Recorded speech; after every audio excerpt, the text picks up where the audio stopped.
Railway NTPC exam 2020-21 की all 133 set में पूछे गए स्पेशल मैथ्स के सवाल की सीरीज कर रहे थे। इसमें से पार्ट फर्स्ट आया था जिसमें अपन ने टोटल 100 सवाल कवर किए थे। सेकंड सेट में पूछे गए मैथ्स के सवाल देख लेते हैं, सभी 30 सवाल का एग्जैक्ट सॉल्यूशन। देखिएगा पहला सवाल, 2600 रुपए की धनराशि को दो भागों में इस प्रकार विभाजित करके उधार दिया गया है कि पहले भाग पर प्रतिवर्ष उनको 10% की दर से 5 वर्ष का साधारण ब्याज मिलने वाला सिंपल इंटरेस्ट, और जो सेकंड भाग है, दो भागों में बांटा गया ना 2600 रुपए, तो पहले भाग पर तो 10% की रेट से 5 वर्ष का उनको साधारण ब्याज मिलेगा, सेकंड भाग पर 9% की दर से 6 वर्ष के साधारण ब्याज मिलने वाला। और क्या बताया है कि दोनों ही केस में जो ब्याज मिल रहा है वो इक्वल है, चाहे आपके 9% की 6 वर्ष का हो या 10% की 5 वर्ष का है, इंटरेस्ट दोनों में समान है।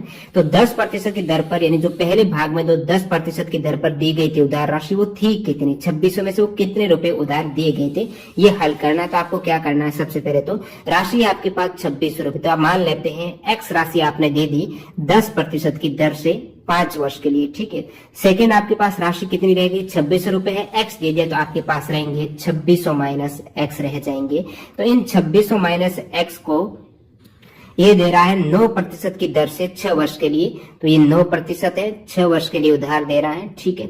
अब सिंपल इंटरेस्ट का आपको फॉर्मूला तो पता ही होगा, क्या कहता है, PRT बटा 100, यानी प्रिंसिपल कितना है, शुरुआत में x हो जाएगा, रेट आपको 10% है, t यहाँ पर 5 वर्ष है, बट्टा आप 100 कीजिएगा। सवाल में दे रखा है दोनों ही केस में जो ब्याज मिल रहा है ये SI का तो फॉर्मूला है, सिंपल इंटरेस्ट तो है ये, तो ब्याज है ये सेकेंड कंडीशन का ब्याज के इक्वल है। तो सेकेंड कंडीशन में राशि है 2600 माइनस एक्स है, ये कोष्टक में बंद कर देते हैं। उसके बाद आपके रेट है 9% है, ठीक है, और समय है 6 वर्ष का, बटा 100 करते हैं, बराबर में है 100 से 100 आपकी कैंसिल आउट हो जाएगा। अब इसको आप सॉल्व कर दीजिएगा। तो मैं क्या करता हूँ, सबसे पहले तो दोनों में भाग जा रहा है ना, 6 में 2 का जा रहा है तो ये 5 हो जाएगा, ये हो जाएगा यहाँ पर 3 हो जाएगा।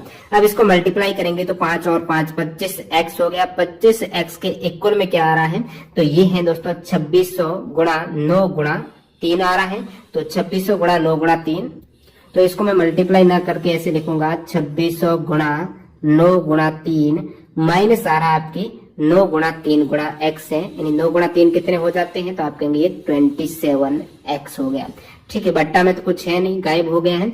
अब देखिए मैं क्या करता हूँ, 27x को इस साइड लेके आता, तो ये 25x प्लस 27x बराबर कितना हो गया, तो बराबर हो गया 2600 गुणा 9 गुणा 3।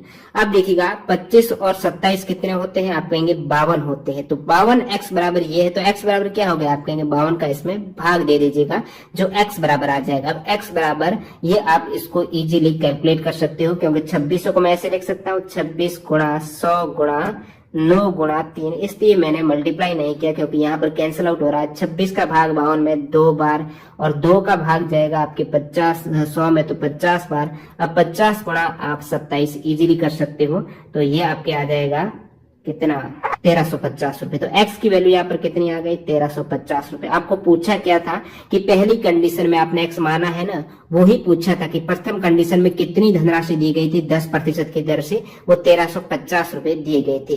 तो इनका आपको इस प्रकार सॉल्यूशन करना था। अगला सवाल देखिएगा, नेक्स्ट सवाल जो मैथ के सवाल है वही कवर करते हैं, ठीक है। ये हो गया, ठीक है। यदि x बराबर a sin t, y बराबर b tan t है, तो आपको वैल्यू निकालनी है a स्क्वायर बटा x square minus b square बटा वाई स्क्वायर का मान क्या होने वाला है। तो वैल्यू रख दीजिए, x की वैल्यू यहाँ पर पुट कीजिएगा आप, तो ये हो जाएगा a स्क्वायर बटा एक्स स्क्वायर है ना, तो ये स्क्वायर कीजिएगा, इसका स्क्वायर करेंगे तो a square sine square t हो जाएगा।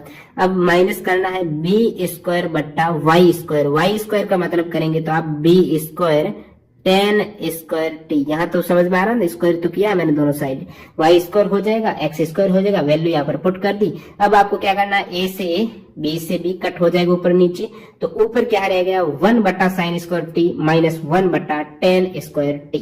अब क्या है, इसका मान ज्ञात करना है। अब 1 बटा साइन स्क्वायर टी क्या होता है, ये यदि आपको फॉर्मूला पता है तो ये कोसेक स्क्वायर टी हो जाता है, क्योंकि साइन और कोसेक एक दूसरे के उल्टे होते हैं। तो 1 बटा साइन स्क्वायर टी को मैं कोसेक स्क्वायर टी लिख सकता हूँ, 1 बटा tan स्क्वायर टी को मैं tan और सेक, यहाँ पर सेक नहीं, tan के उल्टा तो कॉट होगा, सेक होगा कॉस के, तो 1 बटा tan स्क्वायर टी को मैं लिख सकता हूँ कॉट स्क्वायर टी। अब आपको पता होना चाहिए 3 जो प्रमुख फॉर्मूले कौन से, एक तो आपके sine square theta plus cos square theta बराबर 1 है। दूसरा है सेक स्क्वायर थीटा माइनस जो आपके टेन स्क्वायर थीटा बराबर 1। तीसरा है cosec square theta minus cot square theta बराबर 1। यहाँ पर आपको कौन सा फॉर्मूला मिल रहा है, cosec square theta minus cot square theta, आप कहेंगे बराबर, तो 1 होगा। ऑप्शन 3 करेक्ट है। तो बढ़ते हैं अगले सवाल की ओर, जो मैथ का सवाल यहाँ पर ये एक इजी सा सवाल पूछा गया है। P बराबर ये दे रखा है और Q बराबर आपको 0.54 दे रखा है। P बटा Q की वैल्यू फाइंड आउट करनी है। अब P को आप सबसे पहले तो हल करेंगे, P की वैल्यू आ क्या रही है। अब आपको जो पॉइंट यानी दशमलव वाला गुणनफल है वो तो करना आता ही होगा। सिंपली आपको क्या करना है, बोर्डमास का नियम अप्लाई कर सकते हो। बाकी ये आपस में प्लस से अलग किए हुए सभी, ये भी गुणा करना है, इसको भी गुणा, इसको भी गुणा है, बाकी आप बाद में आपको प्लस और माइनस करना है। तो यहाँ पर सिंपली आपको 3 और 3 से गुणा करना है, तो कितना हो जाएगा, 9 हो जाएगा। अब पॉइंट देखिएगा, पॉइंट के बाद एक संख्या, पॉइंट के बाद दो, एक और संख्या, यानी पॉइंट के बाद कितनी संख्या, 2 संख्या है। तो ये पॉइंट के बाद आपके 2 संख्या है, ये गुणनफल हो जाएगा। प्लस कीजिएगा, 3 को 3 से गुणा कर दीजिए, 9 हो जाएगा। अब पॉइंट का देखिएगा, इस पॉइंट के बाद 2 संख्या है, ठीक है, इस पॉइंट के बाद भी 2 संख्या, गुणा कर दे तो अपने आप पॉइंट के बाद 2 और 2 4 संख्या हो जाएगी।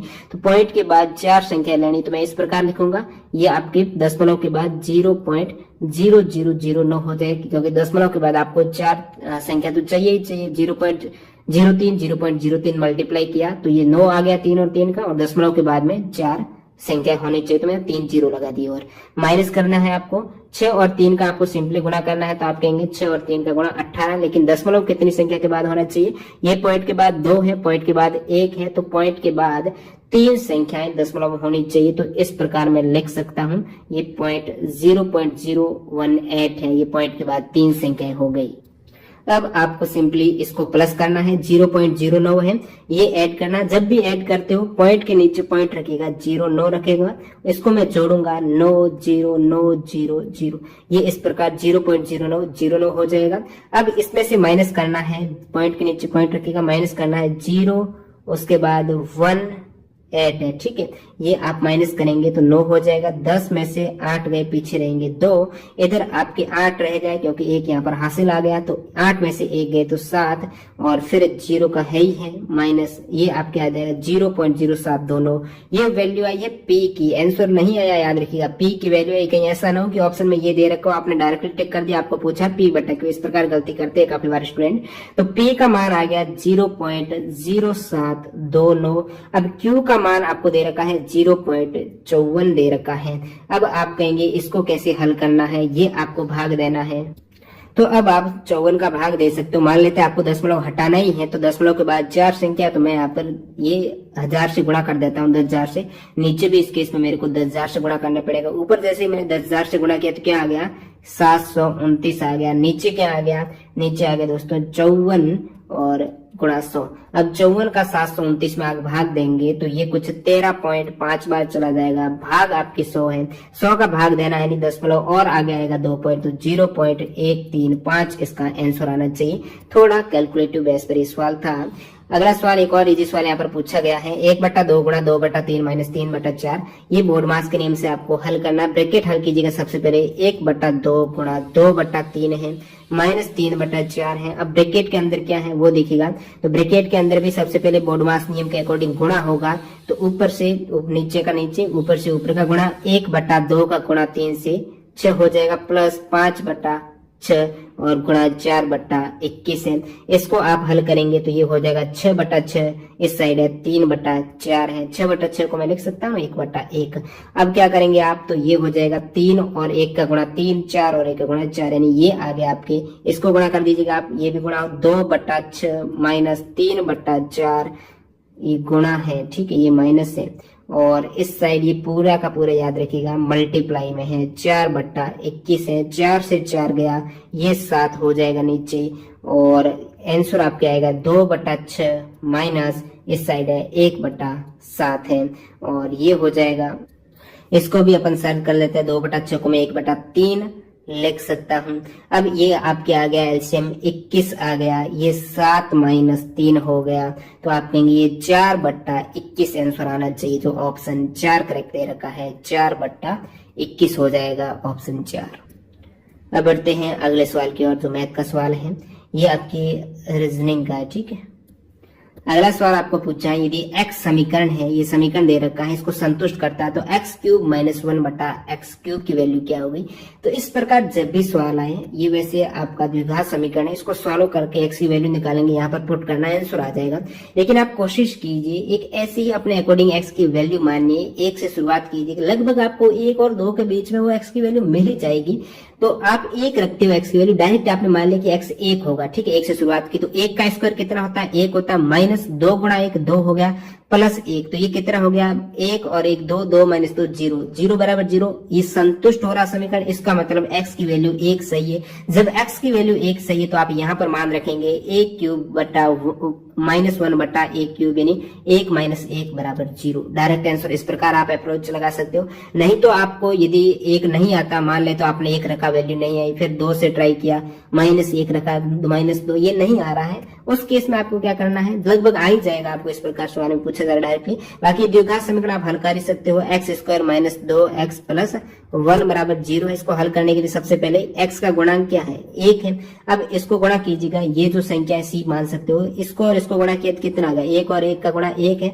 अब देखिए गुणा करने पर 1 आ रहा है, जोड़ने पर या फिर माइनस करने पर 2 आ रहा है, वो संख्या क्या होगी, गुणा करने पर 1, जोड़ने पर 2, तो आप कहेंगे 1 और 1 ही होगी, 1 और 1 का गुणा 1, जोड़ेंगे तो 2 हो जाएगा। तो इसके स्थान पर मैं ये भाग कर देता हूँ, एक्स स्क्वायर माइनस 2x को मैं लिख सकता हूँ माइनस एक्स प्लस 1, क्योंकि माइनस एक्स माइनस 2x हो गया, और माइनस माइनस गुणा करने पर आपको प्लस का 1 चाहिए तो प्लस का 1 मिल जाएगा। यहाँ पर आप कॉमन लीजिएगा, x कॉमन आ जाएगा, x माइनस 1 आ जाएगा, इस साइड आपको कॉमन लेना है, माइनस 1 कॉमन लेंगे तो ये आ जाएगा x माइनस 1। अब इसमें आपको कॉमन क्या मिल रहा है, x माइनस 1 कॉमन मिल रहा है, तो x माइनस 1 कॉमन लिया तो पीछे रहेगा x माइनस 1। दोनों ही केस में x की वैल्यू आपको 1 मिल रही है, ठीक है, x की वैल्यू 1 आपको यहाँ पर रखनी है और आंसर वही 0 आने वाला है। तो इस टाइप हल कर सकते हो, बाकी आप ट्राई कीजिए शुरुआती 1 मान रखकर। अगला सवाल, एक चुनाव में केवल 2 उम्मीदवार थे, विजय उम्मीदवार को कुल मतों के 48% मत प्राप्त हुए हैं। तो मैं मान लेता हूँ कुल मत थे 100 वोटर्स थे टोटल, कुल मत है विजय उम्मीदवार को कुल मतों के, यानी टोटल 100 मत आए हैं, दिए गए हैं, उसमें से 48% प्राप्त हुए हैं। तो आप कहेंगे 100 का 48% तो 48 होता है। 48 मत मिल चुके हैं किसको, विजयी हुआ है, जो जीतता है उसको मिला है 48 मत। उसके विरोधी उम्मीदवार को 6800 मत मिले हैं। अब 6800% कितना है, जो कुल मतों का 34%, कुल मत कितने 100 है, 100 का 34% यानी 34 मत मिले हैं किनको, विरोधी उम्मीदवार को, जो हारा है। तो आप कहेंगे भाई जीतने वाले को 48 मिले हैं, जीतने वाले को वैसे यदि इक्वल मत होते, सभी मत है वो वैलिड होते, उस केस में तो 50 से ज्यादा मिलते। लेकिन यहाँ पर हो क्या रहा है, विजय उम्मीदवार का विनिंग मार्जिन और अमान्य मत है, कुछ वोट हैं वो अमान्य हो गए हैं, उस केसेज में यहाँ पर 48 से कम मिले, फिर भी ये जीत गए हैं। अब देखिए सवाल में मेंशन कर रखा है कि जो 6800 वोट है वो कितने के इक्वल है, तो वो दे रखा है 34% के इक्वल है। जो 6800 मत दिए गए हैं विरोधी उम्मीदवार को, जो हारा है, वो उनको कुल मतों का 34% के बराबर है। 34% आप कह सकते हो, जो ये 34 का आंकड़ा है, 100 में से 34 है, ये 6800 के इक्वल है। इससे आपको पता लगेगा कि एक की वैल्यू कितने के इक्वल है। तो 6800 भाग आप 34 करेंगे तो आपको मिलेगा 200, ठीक है। तो ये 200, एक की वैल्यू जब 200 के इक्वल है, पूछा क्या है, विजयी उम्मीदवार का विनिंग मार्जिन और अमान्य मतों की संख्या। अमान्य मत कितने हैं, 48 तो ये हैं, टोटल 100 मत थे, 34 ये हैं, 48 और 34 से हारा जीता, मतलब ये तो मत वैलिड है। तो आप 48 प्लस 34 करेंगे तो ये 82 हो जाएगा। 82 मत टोटल ये हैं वैलिड, और 100 में से 82 वैलिड है, तो आपके इनवैलिड कितने, तो आप कहेंगे 18 इनवैलिड है। अब 18 इनवैलिड है, लेकिन एक की वैल्यू 200 के है, तो 18 की वैल्यू कितनी हो जाएगी, 18 गुणा 200 करेंगे तो 3600 हो जाएगा। जो 3600 आपके टोटल अमान्य मत पड़े हैं, जो 18 पड़े हैं यहाँ पर आप परसेंटेज के अकॉर्डिंग, लेकिन जो 1% की वैल्यू आपको मिल रही, क्योंकि 34% जब 6800 का इक्वल है तो एक कितने के 200 के, 18 इनवैलिड है, तो 18 गुणा 200 करेंगे, 3600 इनवैलिड वोट है। सेकंड पूछा विजयी उम्मीदवार का विनिंग मार्जिन। विनिंग मार्जिन कितने से जीता है, 48%, 34%, तो 48 और 34 का आप अंतर निकालेंगे तो ये है 14 का आ जाएगा। अब 14% से जीता है यहाँ पे, एक की वैल्यू 200 के है तो 14 की वैल्यू कितनी है आप कहेंगे 2800 से, तो विनिंग मार्जिन 2800, अमान्य मत 3600 है। इस प्रकार आप इजीली निकाल सकते हो। ए किसी कार्य को क्या करता है 12 दिन में करता है, ठीक है। बी ए की तुलना में 20% कम कार्य कुशल है, बी को कार्य पूरा करने में कितने दिन का समय लगेगा। देखिए ये देखिएगा बी ए की तुलना में 20% कम। अब 20% का क्या मतलब होता है, यानी आप कहेंगे 20/100 या फिर कह सकता हूं मैं 1/5। अब 1/5 इस भिन्न को समझिएगा कि बी ए की तुलना में 20% कम कार्य कुशल है। अब मैं मानता हूं ये ए है, ठीक है। अब ए की कार्य कुशलता है, यानी ए कर सकता है 5 यूनिट काम एक दिन में, उस केस में बी कितना करेगा, तो बी क्या कह रहे हो ए से 20% कम कार्य कुशल है, तो 20%, 5 का 20% कितना आ रहा है 1 आ रहा है, तो ए है बी है वो ए की तुलना में 20% कम कार्य कुशल है। ए जैसे मान लिया कि 5 यूनिट है, 1/5 का मतलब है ये मूल कार्य ए जो कर रहा है, क्योंकि ए की तुलना में बी है वो ए की तुलना में 20% कम है, तो ए 5 कर रहा तो बी कितना 1 कम करेगा, यानी 4 करेगा। बी कितना यूनिट करेगा 4 यूनिट। यहाँ पर आप समझ पा रहे हो कि 20% का ही मतलब है 1/5 आप भिन्न मान सकते हो। भिन्न में मतलब निकालेगा कि बी ए की तुलना में 20% कम कार्य कुशल है, तो बी है वो ए की तुलना में है, तो ए यदि 5 है तो बी कितना हो गया 1 कम हो जाएगा। 20% कम, 5 का 20% 1 होता है, तो 1 कम यानी 4 यूनिट कर पाएगा। तो ए करता है 5 यूनिट, बी करता है 4 यूनिट। सवाल में क्या दे रखा है, पूछा क्या है बी को कार्य पूरा करने में कितने दिन का समय लगेगा। ये है इसकी कार्य क्षमता कह सकते हो, ठीक है। कार्य क्षमता है। समय आपको पता है जब 5 यूनिट करता है, समय इसका जस्ट उल्टा होता है, जैसे ये 5 करता है ये 4, तो इन ए को लगेगा 4 दिन का, बी को लगेगा 5 दिन का। सवाल कह रहा है ए किसी कार्य को 12 दिन में, लेकिन यहाँ पर तो 4 दिन आ रहा है, तो 4 इक्वल है 12 के, 1 इक्वल है 3 के। आपको पूछा है कि बी को कार्य पूरा करने में कितना समय लगेगा, जब 1 3 के इक्वल है, बी करता है 5 यूनिट, तो 3 का गुणा कीजिएगा, ये 15 दिन लगने वाले हैं, ठीक है। 5 नहीं 5 ये समय था, 5 जो भी वो करता है 5 दिन में जो निकल के आ रहा था, जब आपने माना है कि कार्य क्षमता 5 यूनिट कर सकता है, ये 4 यूनिट कर सकता है। समय आपको पता है जस्ट उल्टा होता है, ये 4 यूनिट करेगा, ये 5 यूनिट करेगा। या फिर इस समय जस्ट उल्टा वाला कंसेप्ट नहीं समझ रहे तो इस प्रकार आप समझ सकते हो, जैसे कि ए करता है 5 यूनिट, ठीक है, ए 5 यूनिट करता है, बी 4 यूनिट। यहाँ तक तो आपको समझ में आ गया। जब ए 5 यूनिट करता है एक दिन में, ए कार्य कितना दिन कर रहा है 12 दिन कर रहा है, तो 12 दिन का टोटल कार्य कितना हो जाएगा 60 यूनिट। इसका मतलब टोटल कार्य है, क्योंकि 12 दिन करने पर कार्य पूरा हो गया है। 5 यूनिट एक दिन में करता है तो 60 यूनिट टोटल कार्य है, जिसमें से बी है वो 4 यूनिट कार्य एक दिन में कर पाता है। तो बी को कितना समय लगने वाला है, तो 4 का भाग देंगे 60 में, तो वही 15 दिन का समय लग जाएगा। यहां से भी कर सकते हो। अगले सवाल की ओर मुड़ते हैं, देखते हैं। ए किसी कार्य को 20 दिन में, यहाँ पर और आ गया कार्य का, ए किसी कार्य को 20 दिन में पूरा कर सकता है, ठीक है। मान लिया भाई ए बंदा है वो 20 दिन में कर सकता है, बी अकेले उसी कार्य को 30 दिन में, तो भाई बी करना ये 30 दिन कर दिया।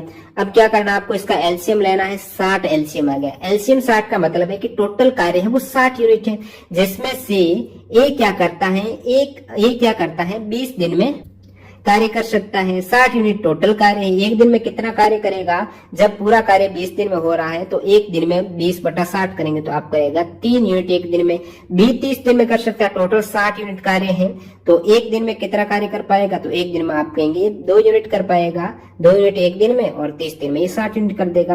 तो ये एक दिन की है, 1 डे की ये कार्य क्षमता है, यूनिट पर डे ये कर पाता है। अब देखिएगा सवाल ये देखना है कि एक कार्य पूरा होने से पहले ही कार्य छोड़ देता है। ए बदमाश निकला, कार्य पूरा होने से पहले ही छोड़ दिया। अब शेष 5 दिन तक पहले ही कार्य छोड़ देता और शेष 5 दिन तक बी ने अकेले ही कार्य किया है। शेष 5 दिन कौन से, जब ए ने कार्य छोड़ दिया, लास्ट कार्य जो 5 दिन में पूरा हो रहा है, यहां तक मान लेते हैं कि ए और बी ने कार्य साथ में किया है।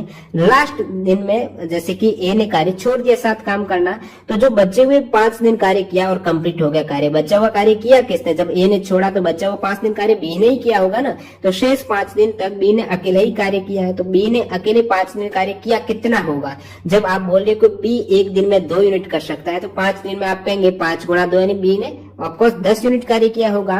जब बी ने 10 यूनिट कार्य किया होगा, टोटल कार्य 60 यूनिट था, लास्ट में 5 दिन में बी ने 10 यूनिट किया है, तो 50 यूनिट कार्य किया किसने है? 10 तो ये कि 50 तो आप कहेंगे ए और बी ने मिलकर किया है, ए ने तो बाद में छोड़ा है, तो 50 यूनिट जो ए और बी ने किया, तो उनको समय कितना लगा है?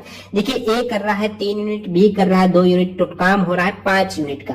5 यूनिट का एक दिन में काम हो रहा है, आपके पास काम है 50 यूनिट का। जब एक दिन में वो 5 यूनिट कर पाते हैं, 50 यूनिट करने के लिए आप 50 में 5 का भाग देंगे तो आप कहेंगे 10 दिन लगे होंगे इनको। 10 दिन उन्होंने साथ मिलकर किया है कार्य, और बाकी यहाँ पर ए ने कार्य छोड़ा, बी ने 5 दिन किया है, तो टोटल दिन लगे हैं इस पूरे कार्य 60 यूनिट को होने में 5 और 10 15 दिन का समय लगा है। आई होप ये आपको कॉन्सेप्ट समझ में आया है।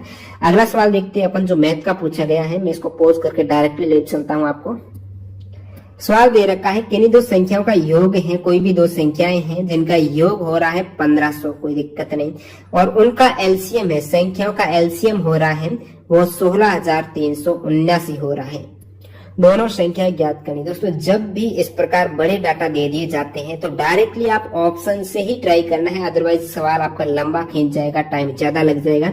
ऑप्शन से कैसे करना है? जब संख्याओं का योग 1500 दे रखा, आप देखेंगे 1500 योग तो सभी ऑप्शन में हो रहा है, तो ये वाला कंसेप्ट तो कोई मतलब नहीं रहेगा ऑप्शन छांटने में। सेकेंड कंसेप्ट काम आएगा आपका, उनका एलसीएम है 16379। एलसीएम एक तरीके से उनका गुणनफल ही होता है, यानी उन दो संख्याओं का गुणनफल आपको मिलने वाला है 16379। अब आप देखिएगा दो संख्याएं आपके सामने है, चारों ऑप्शन में आप ट्राई करते हैं ऑप्शन 1 से, डायरेक्टली आप हटा सकते हो ऑप्शन 1 को। जैसे कि 1453 दे रखा है, इसको दो संख्याएं है ना, गुणा आप 47 से करते हो तो आपको एलसीएम लगभग मिलना चाहिए 16379। लेकिन जब मैं ये तो 47 से मैं बात करता हूँ, इसको मैं 10 से ही गुणा करूंगा ना, उस केस में भी ये 14530 पहुंच जाएगा। जब 10 से गुणा करने पर 14530 पहुंच गया, 47 से तो काफी ज्यादा चला जाएगा, ये तो गुणा इक्वल नहीं हो पा रहा है।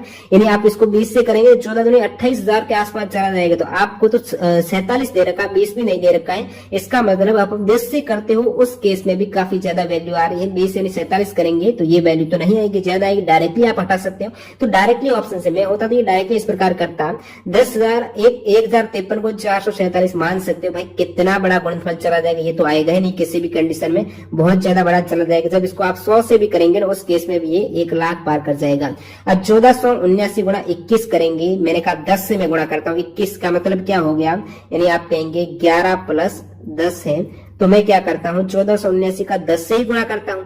अब 10 से गुणा किया तो उस केस में मेरे को मिल गया 14790 सेकेंड, और ये मैं 10 मानता हूँ, 21 मानता ही नहीं, मैं 20 ही मानता हूँ, कम मानता हूँ। उस केस में भी ये 14 और 14 28000 हो जाएगी, तो 16000 मांग रहे हैं, यानी 21 भी नहीं हो सकता है। लास्ट ऑप्शन आपके पास 11 है, और यहाँ पर सटीक भी बैठ रहा है। 11 का मतलब 10 प्लस 1 है। जब आप 1489 का 10 से गुणा करेंगे तो 14890 मिलने वाला है। उसके बाद इसमें और 1489 जोड़ेंगे तो डायरेक्ट ये 16379 मिल जाएगा। तो ये ऑप्शन ऑटोमेटिकली देखते ही गायब हो रहे हैं, यही ऑप्शन आपके शेष रह रहा है। बाकी यदि आप कंसेप्ट से करते तो कर सकते हो, थोड़ा बड़ी कैलकुलेशन चली जाएगी, द्विघात समीकरण बन जाएगा, और इस टाइप से आपका जो थिंकिंग है वो काफी बड़े, यानी सवाल का समय ज्यादा लगने वाला है। इसमें कैसे कर सकती हूँ, जैसे कि यहाँ पर मैं x के स्थान पे रख सकता हूँ, ऊपर वाले x बराबर 1500 माइनस y रख सकता हूँ। अब 1500 माइनस y है, x के स्थान पर आप रखेंगे तो 1500 माइनस y, यानी ये y बराबर 16379 है। अब यहाँ पर एक द्विघात समीकरण बनने वाला है, 1500y माइनस वाई स्क्वायर बराबर 16000। अब द्विघात समीकरण को आपको हल करना पड़ेगा, और राशि काफी बड़ी है, उस केस में आपका अच्छा रहेगा, इस प्रकार से आपको हल करना है डायरेक्टली। अब फिर देखते हैं अगला मैथ का सवाल अपन। तो ये एक इजी सा सवाल दे रखा है, उस सबसे लंबे स्तंभ की लंबाई ज्ञात कीजिए जिसे 10 मीटर, 8 मीटर और 6 मीटर की विमाओं वाले कमरे में रखा जाता है। जब भी ऐसा सवाल आए दोस्तों, सबसे पहले तो यूनिट चेक कीजिएगा, मीटर मीटर मीटर, ऑप्शन में मीटर मीटर, तो आपको चेंज नहीं करना। काफी बार एक यूनिट आपको सेंटीमीटर दे देते हैं और फिर आप डायरेक्टली हल करने बैठ जाते हैं, तो इनका आप छोटी छोटी चीजों का विशेषकर ध्यान रखा करो। 10 मीटर, 8 मीटर, 6 मीटर की विमाओं वाले कमरे में रखा जा सकता है। अब देखिए सबसे लंबे स्तंभ की लंबाई, अब जो भी यहाँ पर एक क्यूबॉइड घनाभ बन रहा है, घनाभ में सबसे लंबा कोई भी आपको चीज रखनी है तो वो क्या, कहां पर रखेंगे आप, डायगोनल के सहारे रखेंगे। जब डायगोनल है उसका विकिरण है, तो विकिरण की घनाभ के विकिरण ज्ञात करने का जो फॉर्मूला रहता है वो आपके लंबाई का स्क्वायर चौड़ाई का स्क्वायर और ऊंचाई का स्क्वायर करते हुए इसका आपको रूट ले लेना है। वहां से आपको डायगोनल मिल जाएगा, जो सबसे लंबा आप स्तंभ इस डायगोनल के सहारे रख सकते हो। इसकी लंबाई, जो लंबाई के स्क्वायर प्लस चौड़ाई के स्क्वायर प्लस ऊंचाई के स्क्वायर को आपको रूट निकालना है दोस्तों। लंबाई का स्क्वायर यानी यहाँ पर 10 का स्क्वायर कितना 100 हो गया, चौड़ाई के स्क्वायर यानी 8 का स्क्वायर 64 हो गया, हाइट का स्क्वायर यानी 36 हो गया। 64 और 36 कितने होते हैं? अब इसका योग कितना हो गया? 64 और 36 100 हो गए। 100 ऑलरेडी है यानी 200 हो गया। रूट में 200 की वैल्यू है, आप निकाल सकते हो। 200 का मतलब 100 गुणा 2 हो गया। अब 100 का रूट मैंने इसलिए किया क्योंकि 100 का पूरा पूर्ण वर्गमूल निकट है ना। 100 का 10 हो जाएगा, रूट में फिर 2 रह जाएगा। 10 रूट 2 आंसर हो जाएगा। तो सबसे बड़ा आप कोई भी स्तंभ या अक्षर रख सकते हो। अगला सवाल देखते हैं। मैथ का सवाल जो पूछा गया यही है। यहाँ पर पूछा गया है √2 प्लस √x बराबर √3 है, तो x का मान आपको ज्ञात करना है। अब देखिए इस केस में आप क्या करते हो, √x को एक साइड ले लीजिएगा, उसके बाद √3 माइनस √2 हो गया। x को मैंने यही रहने दिया, 2 एक साइड लेके है तो -2 हो गया। अब मैं क्या करता हूँ, x का मान ज्ञात करना, मेरे को यहाँ पर √x दे रखा है। अब √x को x लाना तो मैं क्या करता हूँ, स्क्वायर करूंगा। एक का स्क्वायर तो कर नहीं सकता, दोनों तरफ स्क्वायर करना पड़ेगा संतुलन करने के लिए। तो √x का स्क्वायर आप कहेंगे x आ गया, क्योंकि रूट है स्क्वायर से कट जाएगा, x आ जाएगा। अब इसका स्क्वायर करना है, a माइनस b का स्क्वायर तो आपको पता ही होगा, a का स्क्वायर प्लस b का स्क्वायर -2ab होता है। तो ये √3 का स्क्वायर आप कहेंगे 3 प्लस b का स्क्वायर यानी √2 का स्क्वायर आप कहेंगे 2 माइनस 3ab यानी 3 √3 √2 यानी √6 हो जाएगा। तो माइनस 3ab कब होता है 2ab, तो 2√6 हो गया। अब x बराबर कितना हो गया 5 माइनस 2√6 हो गया। ये आपको मिल गई है x की वैल्यू जो दे रखा है 5 माइनस 2√6। अगले सवाल की ओर मूव करते हैं। यह है सवाल की ABCD, इसको थोड़ा ठीक है। ABCD एक समानांतर चतुर्भुज है, तो ये मैं बना देता हूं। ये आपका ऐसे बनाते हैं नीचे से।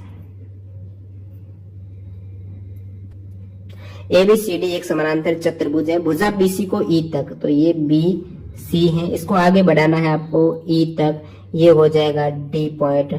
BC को E तक इस प्रकार बढ़ाया जाता है कि जो BC है, ये वाली BC CE के यानी E तक बढ़ाया जो CE हो गया, ये दोनों ही आपस में इक्वल है, लंबाई में CE के इक्वल है। और AE तो आप कहेंगे AE यानी इसको आपको मिलाना पड़ेगा, ये AE बन रही है। तो AE CD को P पर, तो CD ये है, इसको P पर ये कट कर रही है। त्रिभुज ABE का क्षेत्रफल इनमें से किसके बराबर है? ABE का क्षेत्रफल यानी ये पूरा आपको क्षेत्रफल पूछा है, ये A ये B ये E, तो इस त्रिभुज का आपको क्षेत्रफल निकालना है। तो ये किसके इक्वल है, ये ऑप्शन आपके सामने मौजूद है। आप कहेंगे ABE में एक तो ये आ रहा सेक्शन जो कि ABCD त्रिभुज है, इसका ही सेक्शन है। बाकी सेक्शन आपको ये दिख रहा है, ये ऊपर वाला त्रिभुज है, ये आपको बाकी दिख रहा है। अब मैं क्या करता हूं, क्या ये त्रिभुज और ये त्रिभुज आपस में इक्वल हो सकते हैं, ये और ये? तो उस केस में आपको त्रिभुज की सर्वांग समता का नियम पता होना चाहिए। आपको पता है कि जो एंगल है, मैंने कहा ये भुजा को आगे बढ़ाया है, ये समानांतर चतुर्भुज है, तो इनके आमने सामने की भुजाएं बराबर और समानांतर होती है, तो ये भी आपस में समानांतर होगी। साथ ही साथ आप क्या कह सकते हो, जब इसने कहा कि ये भुजा यानी BCE और BC बराबर हैं, उस केस में क्या होगा, मैंने कहा सामने की भुजा बराबर होती है, तो ये भुजा और ये भुजा भी बराबर होगी।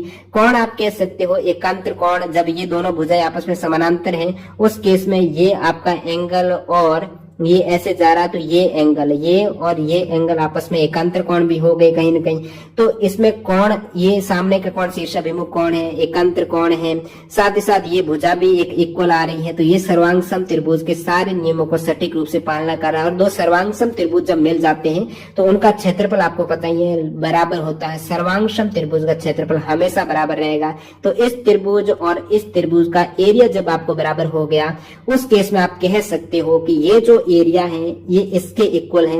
ये एरिया अपने आप इस चतुर्भुज को कवर कर रहा है। तो टोटल इसका एरिया कितने के हो गया, जो पूरा चतुर्भुज ABCD है, समानांतर चतुर्भुज है, इसके क्षेत्रफल के एरिया के बराबर कह सकते हो, क्योंकि ये तो कॉमन ही है, बाकी ये इसके इक्वल हो गया। तो ऐड करेंगे तो पूरा समानांतर चतुर्भुज के एरिया के इक्वल यहाँ पर आपको क्षेत्रफल मिलने वाला है सर्वांग क्षमता के नियम से। अगला सवाल देखिएगा, नीचे 20 छात्रों के द्वारा गणित में गणित विषय में 30 अंकों में से प्राप्त किए गए अंक दर्शाए गए हैं। तो आप देख सकते हो ये कुछ अंक हैं। जब भी आपको अंक दे दिए जाते हैं और पूछा जाता है कि माध्यिका क्या है, बहुलक क्या है, उस केस में उसको आपको एडजस्ट करना है एक तो बढ़ते हुए क्रम में। तो सबसे छोटी संख्या देखिए, ये टोटल 20 अंक है, तो मैं सबसे छोटी संख्या शुरुआत करता हूँ बढ़ते क्रम में। तो 7 से छोटी कोई है नहीं, तो 7 एक बार, ये तो एक बार ही लूंगा। उसके बाद 7 के बाद कौन सी संख्या, तो आप कहेंगे 9 है। 9 कितनी बार है, 9 भी एक बार है। 9 के बाद संख्या आ जाती है यहाँ पर 12। 12 कितनी बार है, एक बार तो है ही है ये। 7 आ गया, 9 आ गया, ये 12 2 बार है। फिर उसके बाद ये 3 बार 12 है, तो 3 बार तो आपको 12 ले लेना है। उसके बाद 13 से शुरुआत करते हैं। ये एक बार 13, ये 2 बार 13, और बीच में कोई 13 है नहीं, तो 13 13। उसके बाद 14 कितनी बार, 1 2 3 4, 4 बार तो आपको 14 ही मिल रहे हैं। ये आपके 4 बार 14। उसके बाद 15 है एक बार, ये तो एक बार आपके 15 हो जाएगा। फिर आपके 16 की बात करें तो 16 ही भी एक बार है। उसके बाद 17, तो 17 भी यहाँ पर एक बार 17 आता हुआ। फिर 18 है, वो 3 बार है। 18 1 2 3। उसके बाद 19 एक बार है, और 20 2 बार है। ये 20 2 बार है। तो ये टोटल संख्या हो गई 20 संख्या, जिसको मैंने बढ़ते हुए क्रम में एडजस्ट किया है। अब आपको जो पूछा वो निकाल दीजिएगा। 2 गुणा माध्यिका। माध्यिका क्या होती है, बीच वाला संख्या कौन सी है।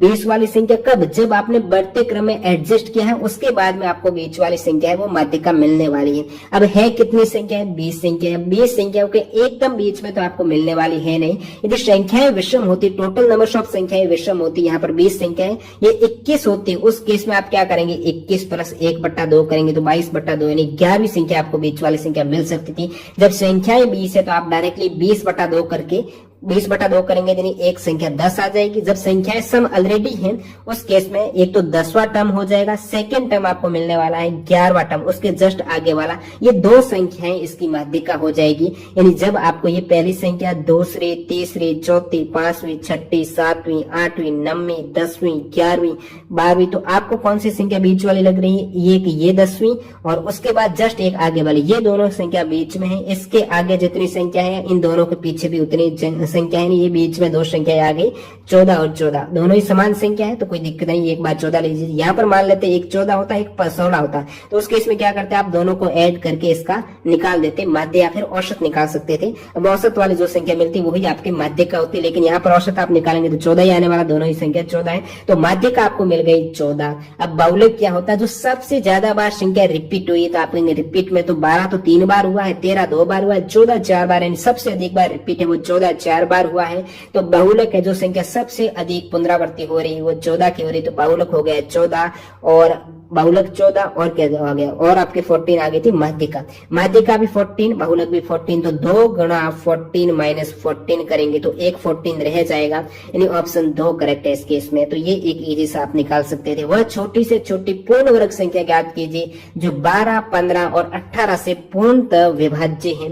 तो देखिए 12 से भी भाग जा रहा उस संख्या में, 15 से भी जा रहा, 18 से भी जा रहा है। देखिए ऐसी कैसी संख्या हो सकती है, इसमें तीनों का ही भाग दे, तो उस केस में आपको क्या निकालना है, तीनों का एलसीएम ले लेना है। एलसीएम लेंगे तो वो छोटी से, एलसीएम का मतलब वो सबसे छोटे, लीस्ट कॉमन मल्टीपल है, तो इन तीनों का भाग देंगे। जैसे कि मैं 12, 15, 18 का एलसीएम आप आएगा तो 180 आ जाएगा। एलसीएम निकालना तो आता ही है, 12, 15, 18 है। इस प्रकार भाग विधि लगाइए। सबसे पहले आप 2 का भाग देंगे तो 6 आ जाएगा, 15 का 15 रह जाएगा, फिर 9 आ जाएगा। यहाँ पर 3 का भाग दीजिएगा, 3 दूनी 6 और 5 15 9। अब इसको आप मल्टीप्लाई करेंगे 6, और फिर आप 6 और 5 का करेंगे 30, 30 और 6 करेंगे तो 18 0 180। एलसीएम कितना आ गया मेरे का, 180 आ गया। अब 180 एलसीएम आ गया, मतलब जो 12 में 180 का भाग जा रहा है, 180 में 12 का भी जा रहा है, 15 का भी जा रहा है, 18 भी जा रहा है। 180 से कोई भी छोटी संख्या आपको नहीं मिलने वाली है जिसमें इन तीनों का ही भाग चला जाए, इसलिए सबसे छोटी संख्या है जिसमें 12, 15, 18 का जा रहा है, तो ये इसके एलसीएम से निकल के आती है। 180 के बाद बड़ी संख्या तो आपको मिल सकती है जिसमें 12, 15, 18 का जा सकता है। बड़ी संख्या कौन सी मिल सकती है, जो 180 का ही पहाड़ा होगा, होगा वही बड़ी संख्या है जिसमें इन तीनों का भाग जाता है। जैसे कि 180 गुणा 2 करूंगा तो उसमें इन तीनों का जाएगा, 180 गुणा 3 करूंगा 2 जाएगा, 4 में जाएगा, 5 में जाएगा।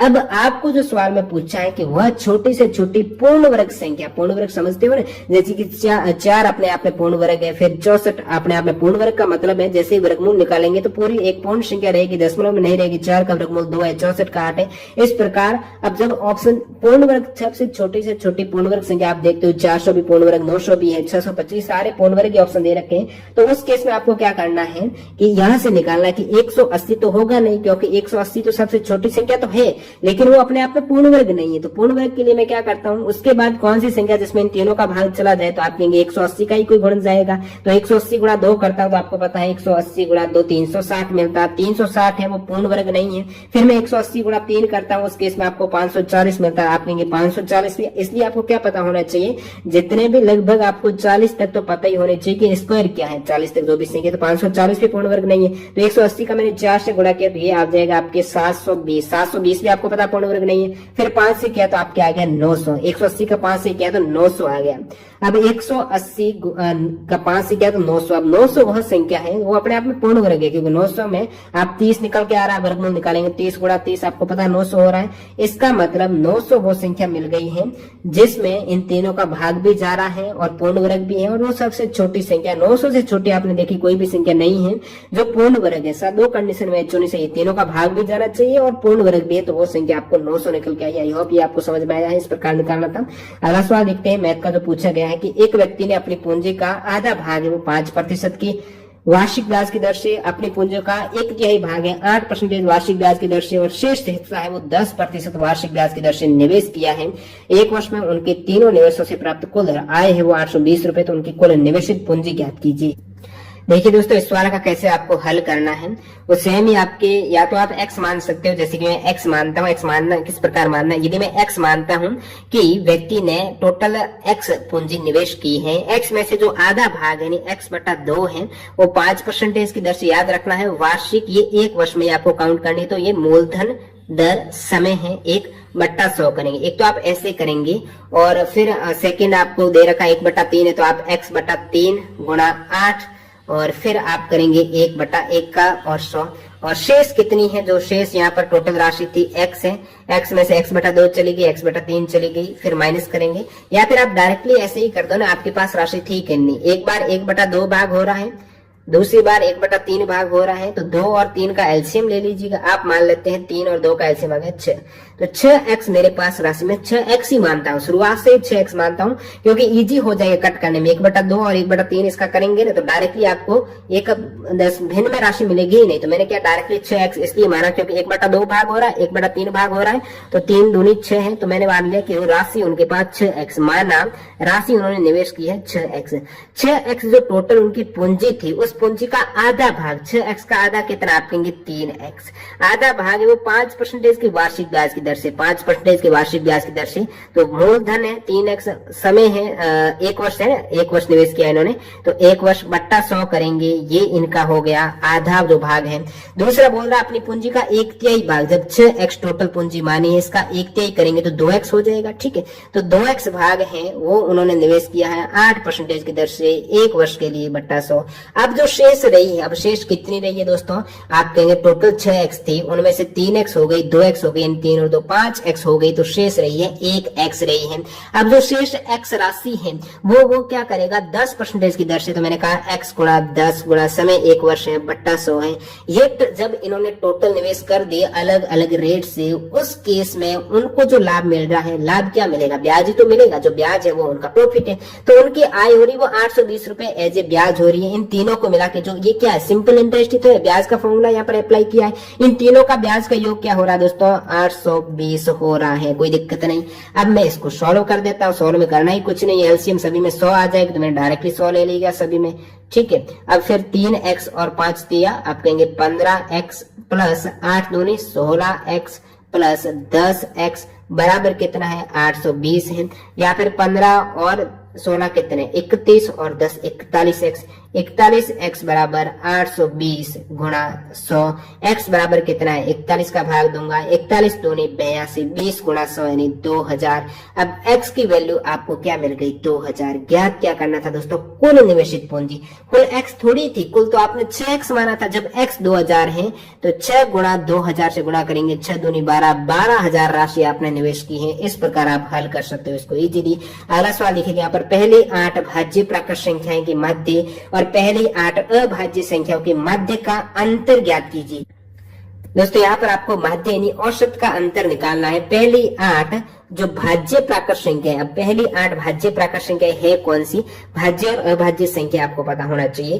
भाज्य संख्या की शुरुआत एक, आपको पता है 1 2 3 4 ये जो संख्या है सारी, इसमें से भाज्य कौन सी, शुरुआत 4 से होती है, 2 3 अभाज्य है। भाज्य संख्या कौन सी होती है, जिसमें स्वयं के और एक के अलावा अन्य किसी संख्या से भाग जा रहा हो। ठीक है, जैसे कि मैं कहता हूं 2 का भाज्य नहीं है, क्योंकि 2 में या तो 1 का भाग जा रहा है या फिर 2 स्वयं का जा रहा है, इसके अलावा तीसरी संख्या का भाग जा ही नहीं रहा 2 में।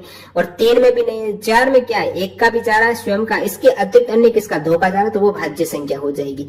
अब देखिए भाज्य संख्या पहली 8 संख्या लेनी ना भाज्य, तो पहली 8 में आपके 4 आ जाएगी, 6 आ जाएगी, 8 आ जाएगी, 9 आ जाएगी, 10 है, 12 है, फिर आपकी 14 है, यह 8 आ गई ना, 1 2 3 4 5 6 7, 14 के बाद आप कहेंगे 15 है ना, 16 क्यों 15। ये 8 भाज्य संख्या हो गई। इसी प्रकार 8 अभाज्य संख्या आप ले लीजिएगा। अभाज्य संख्या एक को काउंट ही नहीं करते ना, भाज्य ना अभाज्य, काउंट होगी अभाज्य संख्या 2 से। 2 के बाद आपके आ जाएगा अभाज्य में 3 आ गया, 3 के बाद 5 है, 5 के बाद 7 है, 7 के बाद 9 तो है नहीं, 11 है, 11 के बाद आपको मिल जाएगा यहाँ पर 13, 13 के बाद मिल जाएगी 17, 17 के बाद 19 मिल जाएगी। ये आपके 8 अभाज्य संख्या आ गई। अब आपको क्या पूछा है, अभाज्य संख्याओं के माध्य का अंतर। अब माध्य का मतलब इनका जो एवरेज निकल के आ रहा है उसका अंतर। जैसे 8 आप एक्चुअल में करेंगे, सवाल कैसे कर सकते हो, इन सभी को ऐड कीजिए। ठीक है, ऐड करने के बाद इसका माध्य निकाले यानी औसत निकालेंगे, तो आप भाग देंगे 8 का, फिर इन सभी को ऐड कीजिए, 8 का भाग दीजिए। अब जो इसका 8 का भाग देने पर उत्तर आया, इनके मध्य का अंतर निकालेंगे। आपको ऐसा नहीं करना है। आप मैं मान लेते हूँ कि आपने माध्य निकाला, ठीक है, ये आपने माध्य निकाल लिया, 8 का भाग दिया, प्लस किया सभी को। ठीक है, ये प्लस करना है और इसको भी आपको प्लस करना है, लेकिन बाद में आपस में माइनस करना है। बाद में आपस में क्या करना, माइनस करना है। तो ये बाद में इसको मैं माइनस करूंगा, ये सभी एक तरीके से माइनस हो जाएगी ये। अब इसको माइनस करेंगे, 8 कॉमन नीचे है, कोई दिक्कत नहीं, तो ऊपर आपको खेल करना है, डायरेक्टली आपको कटआउट ही करना है। जैसे मैं क्या कर देता हूं, ये हो रहा है 8 कौन से हो रहे 5 3 8, तो डायरेक्टली मैंने 8 को माइनस किया, 0 हो गया। इसी प्रकार आपको करना है 7 और 2 9, तो डायरेक्टली 9 मैंने माइनस कर दिया। यही सेम चलना है आपको, जैसे कि मैं कर देता हूँ 11 10 और 11 मैंने यहाँ पर -1 कर दिया। ठीक है, अब -1 हो गया मेरे पास, और यहाँ पर ये -1 है, -13 है, तो मैं क्या करता हूँ 6 और ये 12 है ना, 12 और 13, ये -1 मैंने और कर दिया यहाँ पर। अब माइनस ये है 6 और 4 10 है। ठीक है, अब यहाँ पर है 14, मैं क्या करता हूँ, ये 14 और 4 कितने होते हैं, तो आप कहेंगे 14 और 4 हो जाएंगे 18, और ये प्लस 18, ये मैंने माइनस कर दिया। 14 और 4 है, ये मैंने 18 कर दिया, और इसको मैंने 17 से माइनस कर दिया, उस केस में प्लस 1 रह गया, प्लस 1 इस 1 से माइनस हो गया। यहाँ पर 6 है और यहाँ पर आपके -1 है। ठीक है, 6 है और -1 है, तो ये आपके 15 को मैं कर देता हूँ, 15 और 6 कितने होते हैं, तो आप कहेंगे 15 और 6 हो गए, यहाँ पर आपके 21 है। इस साइड क्या है, -1 -19 है, तो ये इस प्रकार आप माइनस कर सकते हो। ये -20 है, तो -20 प्लस 21 यानी 1 रह गया। तो इस प्रकार आप जैसे ही माइनस सभी को करते हो, इजीली आपके 1 मिल जाएगा ऊपर। अब 1 को बट्टा में क्या है, बट्टा में आप कहेंगे 8 आ रहा है जो एवरेज वाला है, तो 1/8 आपको क्या मिल गया, इनका अंतर मिल गया। डायरेक्टली इस प्रकार आप माइनस करते हुए निकाल सकते हो। अगला सवाल देखिएगा, 2001 में कंपनी के द्वारा अर्जित राजस्व है वो 6300 करोड़ है। 2010 में ये देख सकते हो, 2001 में उनको 6300 करोड़ मिले, 2010 में तो ये 2001 में मिले हैं कंपनी को 6300 करोड़, 2010 में मिले हैं कंपनी को 8100 करोड़, 2015 में मिले हैं कंपनी को 10800 करोड़। पूछा क्या है, 2001 से 2010 के बीच और 2010 से 2015 के बीच राजस्व आय में हुई वृद्धि। तो आप कहेंगे 2001 से 2010 के बीच में कितनी वृद्धि हुई है, 6300 से 8100 हुई है। कितना बड़ा है 8100 माइनस आप 6300 कर दो, तो ये आपके आ जाएगा 1800 है ना, तो ये 1800 की वृद्धि हुई है। फिर आपके 8100 से ये 2010 से 15 तक कितने की वृद्धि हुई है, तो आप इसमें भी माइनस कर दीजिएगा 10,800 में से ये वो हो जाएगा आपके 2700। ठीक है, तो ये 2700। अब पूछा क्या है कि राजस्व आय में हुई वृद्धि का अनुपात है, 1800 की हुई पहले और सेकंड केस में 2700 की हुई, इनका रेशियो है 18 और 27 का। अब 18 और 27 का रेशियो आप क्या करेंगे, 9 दूनी 18, 9 और 3 का 27, 2 और 3 का रेशियो ऑप्शन 1 करेक्ट है। अगला सवाल है कि निम्न तालिका फरवरी 2018 के 4 सप्ताह के लिए वायु गुणवत्ता सूचकांक जो दर्शा रही है, फरवरी के महीने में कोलकाता और दिल्ली में एक्यूआई के औसत में कितना अंतर है।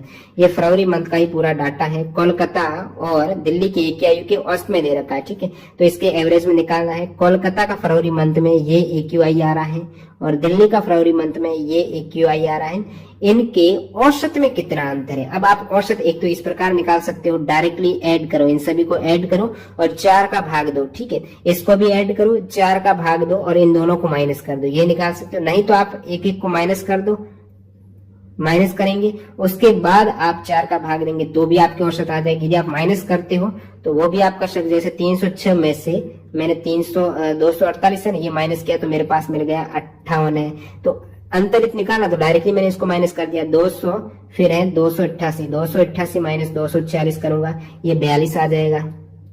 274, अब 274 को आप माइनस करेंगे 240 से तो ये आपको 28 मिल जाएगा। और फिर 172 में से आप माइनस करेंगे 236 में से, तो यहाँ पर आपको -64 मिलने वाला है। अब आप क्या करेंगे, एवरेज निकाल देंगे, इन सभी को ऐड करके 4 का भाग देंगे तो एवरेज आ जाएगा।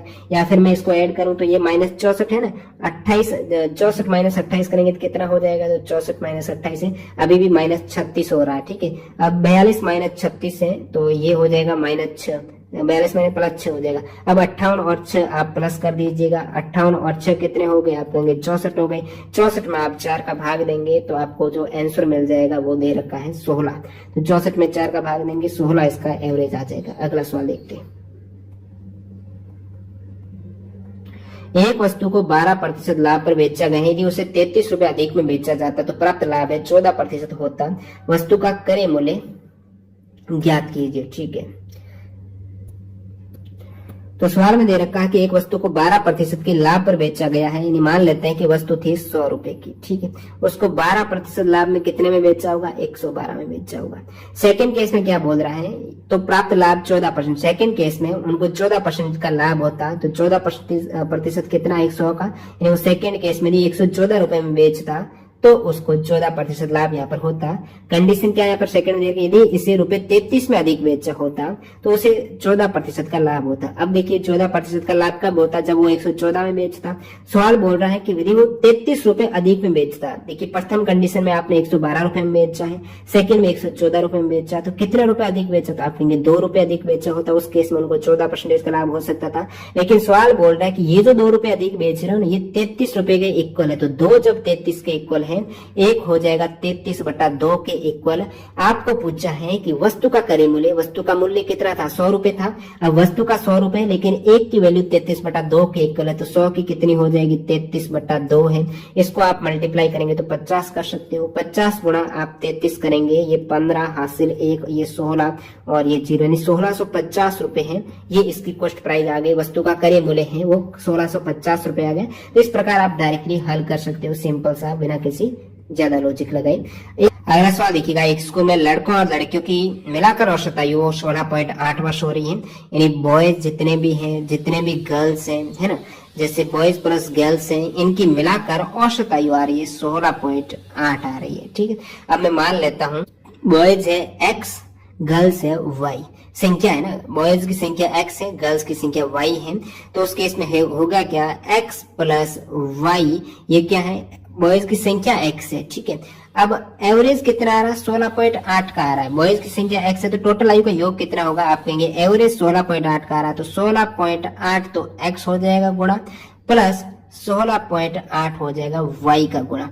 ये टोटल आयु आ गई, टोटल आयु यानी जितने भी बॉयज और गर्ल्स हैं इन सभी की मिलाकर जो आयु आई है 16.8x प्लस 16.8y आई है, या फिर आप कह सकते हो 16.8x प्लस y है। ये टोटल आयु आ चुकी है। लड़कों की औसत आयु 15.4 वर्ष है। अब लड़कों की औसत आयु बोल रहे हैं कि 15.4 वर्ष है। लड़कों की औसत आयु, लड़के थे कितने आपने माने x लड़के थे, प्रत्येक लड़के की आयु आ रही है 15.4, यानी x लड़कों की आयु कितनी आ जाएगी, आप कहेंगे x लड़के हैं तो प्रत्येक की 15.4 है तो लड़कों की 15.4 गुणा x आ गई। इसी प्रकार लड़कियों की एवरेज आयु आ जाएगी। लड़कियों की संख्या आपने y मानी है, प्रत्येक लड़की की आयु यहाँ पर एवरेज 18.8 आ रही तो 18.2 आ जाएगी लड़कियों की। ये यहाँ से लड़के प्लस लड़कियों की आयु का योग आ रहा है, ये यहाँ से आ रहा है। अब ये दोनों ही इक्वल हैं। इस केस में प्रत्येक का सभी का पहले टोटल लिया था, यहाँ पर आपको अलग अलग दे रखा है तो ये दोनों मैं इक्वल कर देता हूँ, ठीक है।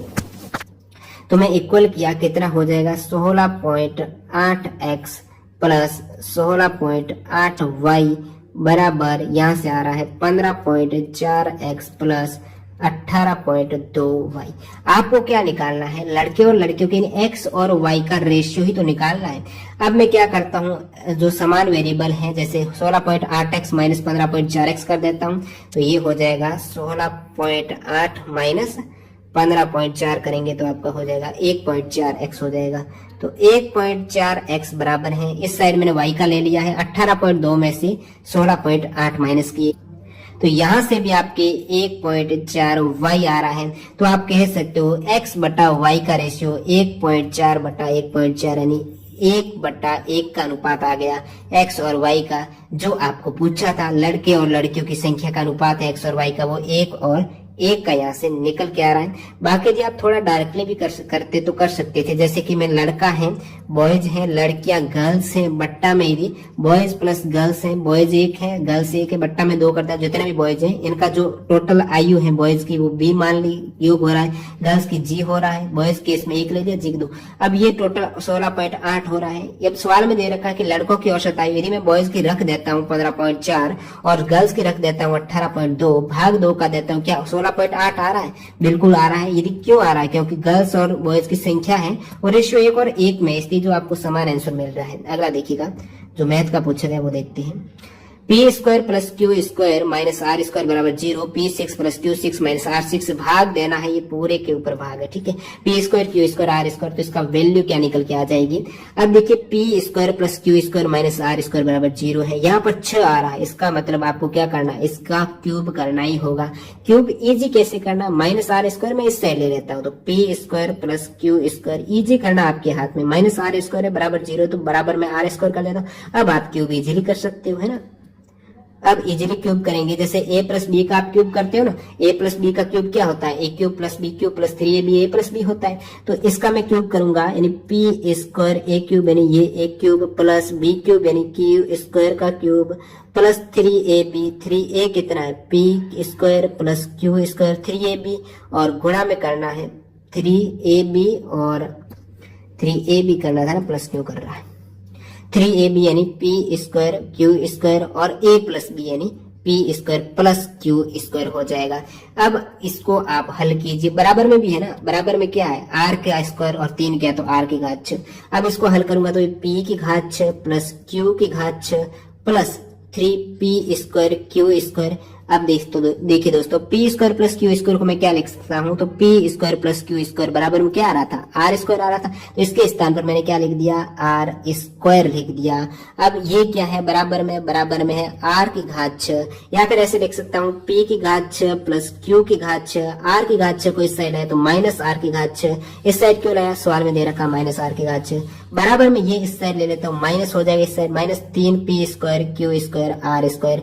आपको चाहिए क्या, आपको इसका भाग करना है, p square q square r square, ये तो आ गए आपके पास। इसमें यदि आप भाग देंगे p square q square r square तो यहाँ पर भी आप भाग देंगे p square q square r square, तो p square q square r square गायब है, पीछे कितना रहा -3 रहा, तो ये पूरी वैल्यू आपको मिल गई -3, जो आंसर दे रखा है -3 का।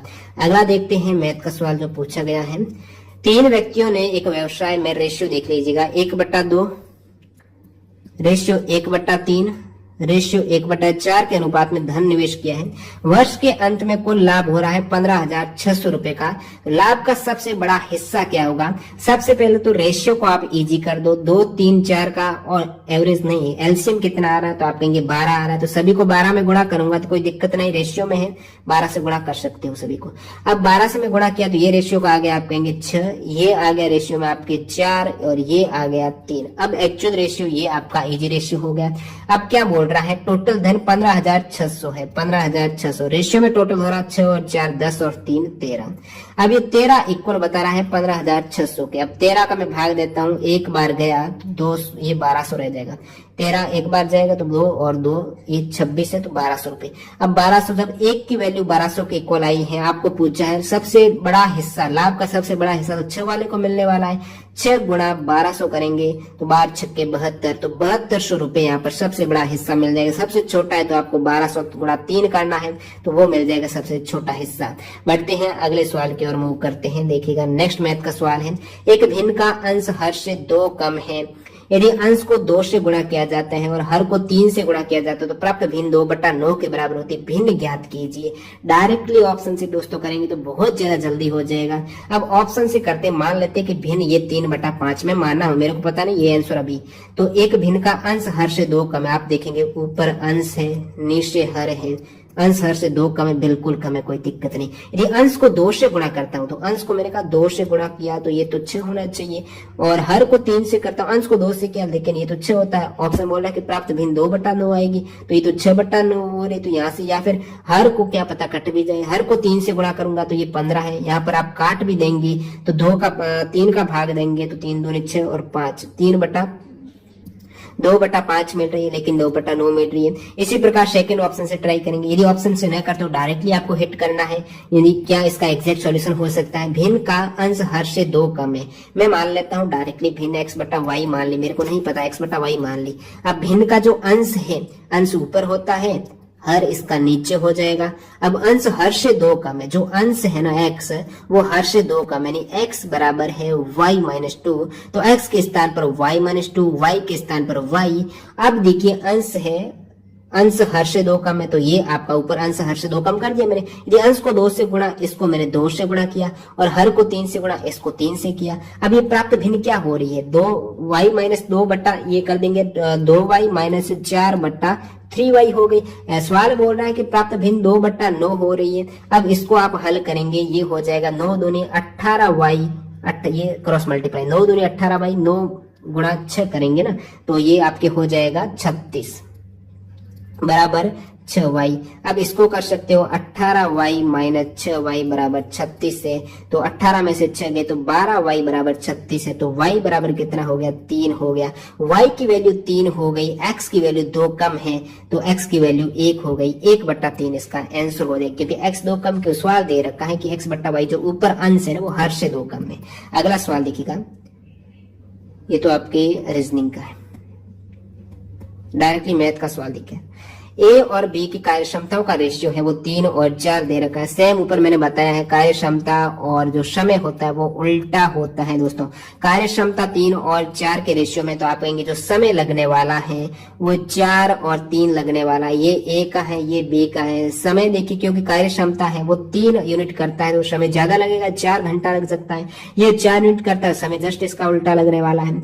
अब ए किसी कार्य को 12 दिन में, सवाल बोल रहा है कि ए कार्य कर रहा है 12 दिन में, एक्चुअल में यहाँ पर ए कितना कार्य कर रहा है? 4 दिन में। ठीक है, ए अपने जब कार्य समय निकाला कार्य क्षमता का उल्टा, तो ए का आया 4 दिन में। सवाल बोल रहा है 4 12 के इक्वल है, 1 3 के इक्वल है। आपको पूछा बी उसी कार्य को, बी भाई 3 समय ले रहा, जो भी 3 यूनिट समय है, लेकिन एक्चुअल में 1 3 के इक्वल है, तो 3 गुणा 3 9 दिन का समय लेने वाला बी। ऊपर भी बता दिया है, ये एक इजी सवाल था। अब ये प्लस माइनस आप वैल्यू रख के इजी सवाल कर सकते हो, बोरमास के नियम से, इसने क्या ही समझाया आपको। और फिर है कि वह छोटी से छोटी संख्या ज्ञात कीजिए जिसे 4 अंकों की सबसे छोटी संख्या में से घटाने पर प्राप्त संख्या पूर्ण वर्ग हो। अब देखिए 4 अंकों की सबसे छोटी संख्या, आपके दिमाग में आ रहा होगा भाई 1000 की बात हो रही कहीं ना कहीं। 4 अंकों की सबसे छोटी संख्या में से कितना घटाऊं कि मेरे को जो संख्या मिले वो पूर्ण वर्ग का मतलब क्या हो गया? जैसे 900 अपने आप में पूर्ण वर्ग है, तो पूर्ण वर्ग यानी उसका पूरा वर्गमूल निकलता हो, तो मैं 4 अंकों की सबसे छोटी संख्या में से कितना घटाऊं? आप कहेंगे अपने मन चाहे घटाओ, नहीं मन चाहे नहीं घटाना है, वह छोटी से छोटी संख्या घटानी है आपको। ऐसे नहीं आप यहाँ पर घटा देते हो 996 घटा दिया, मेरे को 4 मिल गया, ये पूर्ण वर्ग है। नहीं, यहाँ पर घटानी जो संख्या है वो छोटी से छोटी संख्या घटानी है जिससे पूर्ण वर्ग मिल जाए। आप कहेंगे छोटी से छोटी बात कर, अच्छा मैं 1 घटा देता हूँ। भाई 1 से काम थोड़े चलेगा, 999 क्या पूर्ण वर्ग है? नहीं है ना। तो आपको छोटी से छोटी संख्या कितनी घटानी है, तो आप क्या दिमाग लगाएंगे, भाई 1000 तो है ही है। अब मैं देखता हूँ पूर्ण वर्ग 1000 के आसपास किसका चल रहा था। आप कहेंगे 30 का स्क्वायर, आपको डायरेक्टली याद ही है, 30 का स्क्वायर करते हो तो आप कहेंगे 900 आ रहा है। फिर आपको डायरेक्टली 40 का स्क्वायर याद है, क्योंकि आपको पता है 4 और 4 1600, ये तो काफी ज्यादा हो रहा है 1000 से, कहीं ना कहीं वो वैल्यू 30 के इक्वल होगी। 30 के इक्वल यानी 30 के इक्वल नहीं, 30 के आसपास। तो 30 के आसपास स्क्वायर और किसका है जो 1000 को टच कर सकता है? 31 का स्क्वायर करते हो, देखिए स्क्वायर ये पता होना चाहिए 40 तक। 31 का 961 होता है ना, तो 31 का आपके 961 हो गया। अब मैंने कहा हो सकता है 32 का भी, 32 का आपको पता है स्क्वायर होता है 1024 होता है, तो 1024 तो ज्यादा हो रहा है। आपको तो 4 अंकों की सबसे छोटी संख्या में से घटाना है, छोटी संख्या नहीं 1000 में से घटाना है, तो 1024 तो हो ही नहीं सकता है। तो क्या हो सकता है, 1000 के आसपास कैसी संख्या मिल सकती है? 1000 के आसपास कौन सी संख्या जो पूर्ण वर्ग है? तो आप कहेंगे ये तो संख्या आ रही है 961 वाली, तो 961 वाली पूर्ण वर्ग है। 31 गुणा 31 यानी ये 31 आपके 961। अब देखिए 961 का 12, जब आपने कोई संख्या यहाँ पर घटाई होगी, कितना घटाऊं 1000 में से कि 961 आ जाए? तो आप कहते हैं कि 1000 में से 961 ही क्यों ना घटा दिया जाए। तो ये आपको संख्या घटानी है 39। 1000 में से जब आप 39 घटाएंगे, 39 से छोटी आप संख्या नहीं घटा सकते हो कि उससे छोटी घटाएंगे तो पूर्ण वर्ग नहीं मिलेगा। 39 घटाएंगे उस केस में आपको 961 मिलेगा। 961 अपने आप में पूर्ण वर्ग है, तो सबसे छोटे के छोटे केस में ये संख्या निकल सकती है। अगला सवाल देखते हैं, √3 इकाई भुजा वाले समबाहु त्रिभुज की परिवर्त की त्रिज्या क्या आएगी? अब दोस्तों जो परिवर्त है, समबाहु त्रिभुज है, उसके परिवर्त और अंतवर्त की त्रिज्या का फॉर्मूला पता होना चाहिए। जैसे ये त्रिभुज है, परिवर्त यानी चारों ओर के वर्त की बात करा, अंतवर्त यानी इसके अंदर का वर्त होगा। आपको परिवर्त पूछा है तो परिवर्त की त्रिज्या, समबाहु त्रिभुज के समबाहु त्रिभुज चारों भुजाएं इक्वल हैं और इसके परिवर्त की त्रिज्या होती है। दोनों फॉर्मूला बता देता हूँ। यदि आपको परिवर्त पूछे, जैसे कि पूछा भी परिवर्त है, समबाहु त्रिभुज के परिवर्त की त्रिज्या a/√3 है। और अंतवर्त, ठीक है, समबाहु त्रिभुज के यदि अंतवृत्त की पूछ रहे तो आप कहेंगे a/√3 तो है ही है, साथ में 2 का और नीचे गुणा है, तो a/2√3 अंतवर्त है और परिवर्त की त्रिज्या है a/√3। आपको क्या दे रखा है भाई? आपको दे रखा है √3 इकाई, यानी √3 तो दे ही दिया है और परिवर्त की त्रिज्या का फॉर्मूला है a/√3। a यानी भुजा आपको √3 दे रखा है, /√3 यानी √3/√3 1 हो जाएगा। परिवर्त की त्रिज्या यहाँ पर 1 निकल के आ गई। इजी सवाल फॉर्मूले से आप कर सकते थे। अगला सवाल,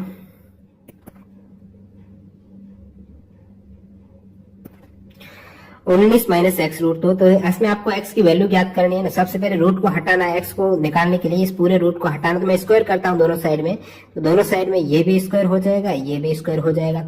अब स्क्वायर करते हो तो ऊपर में क्या रूट हट जाएगा स्क्वायर के बदले, तो ऊपर रह जाएगा आपको 19 - x रूट 12 बराबर में इस साइड भी स्क्वायर करना है, a - b का स्क्वायर करना है, तो a का स्क्वायर प्लस b का स्क्वायर, क्योंकि √4 का स्क्वायर 4 हो जाएगा, फिर -2ab -2ab यानी √12। ठीक है, अब मैं √12 एक बार रहना देता हूँ इसको। और फिर आपको क्या करना है, इस साइड आपको x की वैल्यू निकालनी है, तो मैं क्या करता हूँ, ये आपके x √12 दूसरी साइड ले लेता हूँ, प्लस में हो जाएगा, और इसको इस साइड लूंगा तो 4 और 3 कितने होते हैं, 7 होते हैं, तो ये हो जाएगा 19 - 7, ये इस साइड आएगा तो प्लस में +2√12। ठीक है, कोई दिक्कत नहीं। अब आप क्या करते हो कि x √12 19 में से 7 के पिछड़े 12 और प्लस 2√12, वैल्यू किसकी ज्ञात करनी है, x की। x बराबर हो जाएगा 12 + 2√12 बट्टा √12। अब ये √12 नीचे तो आ नहीं रहा, मैं हरों का परिमीकरण करता हूँ, ऊपर नीचे √12 से गुणा कर देता हूँ। ठीक है दोस्तों, तो ये मैंने √12 से जैसे ही गुणा किया, नीचे √12 और √12 कैंसिल होके 12 हो गया, और ऊपर क्या हो जाएगा, ऊपर हो जाएगा 12 √12 प्लस 2 गुणा 12 हो गया, क्योंकि रूट 12 अपने आप में यहाँ भी 12, नीचे कितना 12। अब इसको आप भाग देंगे तो 12 से 12 चला गया, रूट 12 यहाँ पर भी देना, ये भी चला गया, दोनों ही केस में 12 कॉमन है इसलिए चला गया। अब रूट 12 हो गया, ये आपके रूट 12 प्लस 2, तो 2 प्लस रूट 12 आंसर आना चाहिए। आ कितना रहा 2 प्लस 2। अब रूट 12 होता क्या है, रूट 12 आप कहेंगे अंडरूट 12 यानी 4 गुणा 3, ठीक है। 2 प्लस, अब रूट 4 का मान कितना 2 होता है, फिर रूट 3, 2 प्लस 2 रूट 3 आ रहा, तो सही हो जाएगा। अगला सवाल देखिएगा, अगला जो मैथ का सवाल है वो देखते हैं डायरेक्ट। एबीसी एक समबाहु त्रिभुज है, ठीक है। एबीसी एक समबाहु त्रिभुज होगा कोई, ये एबीसी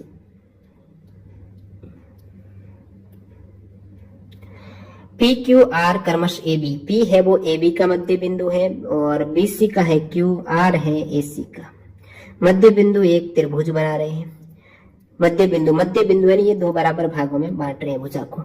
त्रिभुज की भुजा की लंबाई 4 सेंटीमीटर, ये 4 सेंटीमीटर है, ठीक है दोस्तों। त्रिभुज पी क्यू आर का क्षेत्रफल, अब ये पी क्यू आर का जो त्रिभुज बनता है, जब भी इस प्रकार की कंडीशन मैच होती है जिसमें कोई भी एक समबाहु त्रिभुज हो जिसकी बीच वाली मध्य बिंदु को मिलाने से एक त्रिभुज बनता है, तो वो त्रिभुज बाकी जितने भी त्रिभुज हैं, ये चारों ही त्रिभुज आपस में क्या 4 त्रिभुज बन रहे हैं, ये चारों ही इक्वल त्रिभुज बनते हैं यहाँ पर। अब इस पूरा त्रिभुज समबाहु त्रिभुज का क्षेत्रफल कितना होता है, √3/4 गुणा भुजा स्क्वायर। भुजा कितनी दे रखी, 4 दे रखी, 4 का स्क्वायर हो जाएगा, 4 से 4 गया, 4√3 है वो टोटल त्रिभुज का क्षेत्रफल है इस पूरे का। इस पूरे में भाग कितने हो रहे हैं, इक्वल भाग आप कहेंगे 4 इक्वल भाग हो रहे हैं, तो एक इक्वल भाग का आपको निकालना है, तो एक के लिए आप क्या करेंगे भाग 4 करेंगे, √3 है ये प्रत्येक त्रिभुज अलग अलग का क्षेत्रफल